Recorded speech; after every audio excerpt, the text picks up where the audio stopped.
The Cadusii were an ancient people living in northwestern Iran. Geography. The Cadusii lived in a mountainous district of Media Atropatene on the southwest shores of the Caspian Sea, between the parallels of 39 degrees and 37 degrees north latitude, called for its inhabitants Cadusii. This district was probably bounded on the north by the river Cyrus, and on the south by the river Mardis, and corresponds with the modern Iranian provinces of Gilan and Ardabil. It is possible that the name of Jela, a tribe who are constantly associated with them at the point of considering the former the national name for the Cadusii, has been preserved in the modern Gilan. What is certain is that no memory of this people has been found in the Middle Eastern records, and that they are known only through Greek and Latin sources. History. Before the Persian Empire they appear to have been constantly at war with their neighbors.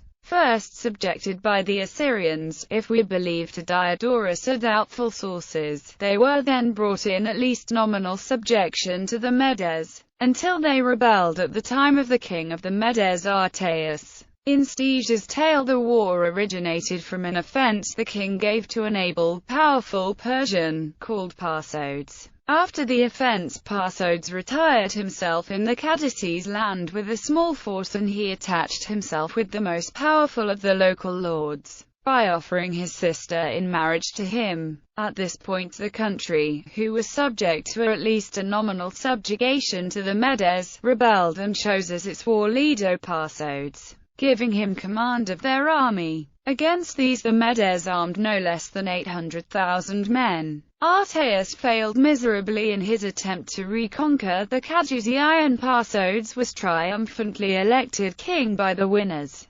Parsodes waged continuous raids in Media for all his long kingdom, and so did those who succeeded him, generating a state of perpetual enmity and warfare between Cadusii and Medes that continued until the fall of the Medes in 559 BC. But it must be remembered that all Greek records on the east before Cyrus must be treated with the utmost skepticism. This said, it may be that behind this legend there is a part of truth if we believe some scholars who identify Artaeus with Herodotus Adiasus, or Betabdu Yaku, an important Mede chief in the age of Assyrian hegemony. Another point of interest in this story is that Ctesias here mentions for the first time the Cadusii. What seems more certain is that near to the end of the Mede kingdom the Cadusii played an important role in bringing its downfall by allying themselves with the Medes' enemies, the Persians.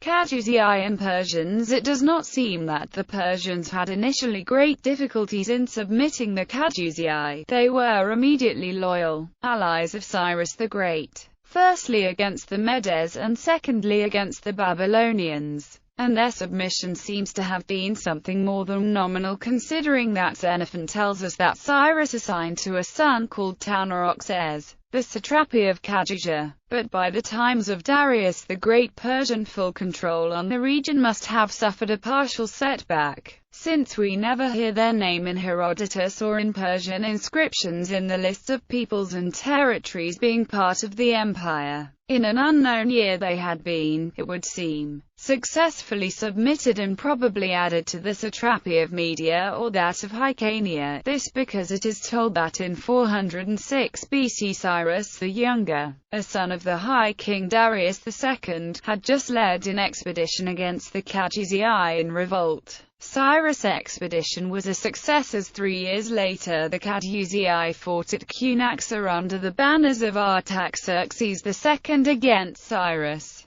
But their obedience to Artaxerxes II didn't keep long. We see them rebelling in 385 and 358 BC. The first rebellion was defeated by a great army led by the same Artaxerxes. In the victory played a key role the king's advisor Tiribazouche, who smartly tricked the chief rebels in submitting themselves to the king. Another man who distinguished himself in the campaign was Datames, who would rise to become one of the most brilliant Persian generals. The conflict of 358 under Artaxerxes III was the last major clash between Cadusii and Persians. For the last years of the empire the Cadusii remained submissive, This war was important since it gave an occasion for the Persian general Cadusii to distinguish himself in a sole combat against a Cadousian chief, an action that paved him the road to the throne as Darius III.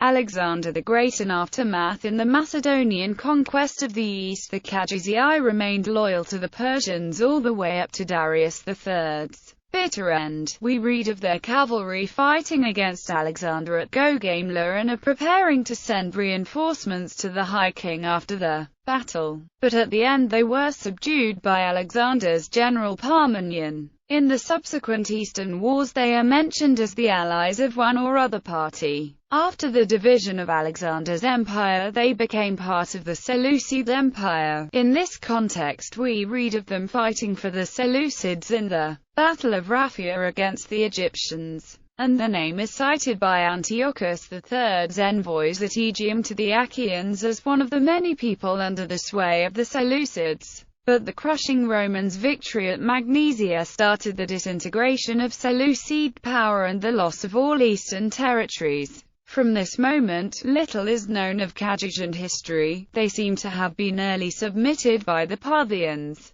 as their allies Mark Antony met them in 36 BC during his Parthian campaign, and 2 centuries later Caracalla in 216 repeated the campaign also, entering in contact with the Cadusii, accepting a forged letter by a Cadousian chief to the Parthian king in 260. This is practically the last source that speaks of the Cadusii as an existing people. At this point they seem to vanish, probably merging with other Caspian tribes. Modern-day Talysh people generally identify themselves with the ancient Cadousians.